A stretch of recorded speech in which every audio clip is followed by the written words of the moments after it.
2014 से पहले करीब करीब हर सामान पर, रसोई का सामान हो या खेती किसानी से जुड़ी चीजें हो या फिर दवाइयाँ और यहाँ तक जीवन बीमा भी, ऐसी अनेक चीजों पर कांग्रेस सरकार अलग अलग टैक्स लेती थी। अगर वही दौर होता तो आपको 100 रुपया की अगर चीज कोई खरीदते हैं तो 20-25 रुपया टैक्स का देना पड़ता। टूथपेस्ट, साबुन, हेयर ऑयल, इन पर 27% टैक्स।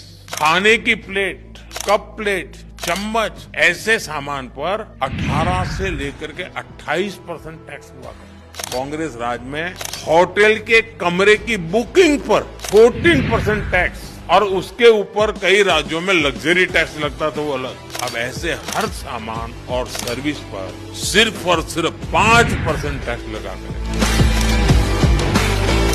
कांग्रेस के राज में घर बनाना बहुत ही महंगा काम, क्योंकि सीमेंट पर कांग्रेस सरकार 29% टैक्स वसूलती थी। अब हमारी सरकार ने ऐसे हर सामान पर टैक्स को 18% कर दिया, यानी रोजमर्रा की ऐसी हर चीज पर उस कांग्रेस के जमाने में इतना सारा टैक्स लगता है। जब जनहित और राष्ट्रहित में फैसले लिए जाते हैं तब देश आगे बढ़ता है।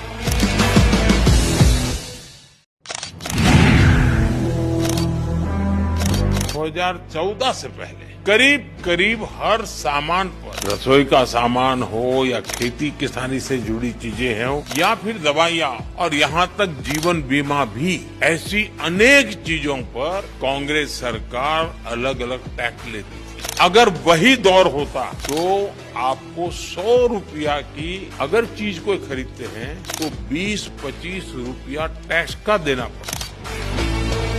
टूथपेस्ट, साबुन, हेयर ऑयल, इन पर 27% टैक्स।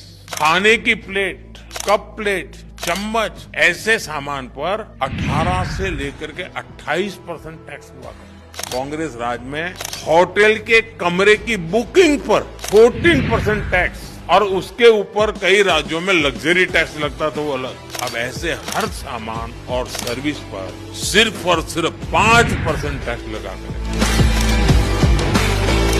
कांग्रेस के राज में घर बनाना बहुत ही महंगा काम, क्योंकि सीमेंट पर कांग्रेस सरकार 29% टैक्स वसूलती थी। अब हमारी सरकार ने ऐसे हर सामान पर टैक्स को 18% कर दिया, यानी रोजमर्रा की ऐसी हर चीज पर उस कांग्रेस के जमाने में इतना सारा टैक्स लगता है। जब जनहित और राष्ट्रहित में फैसले लिए जाते हैं तब देश आगे बढ़ता है।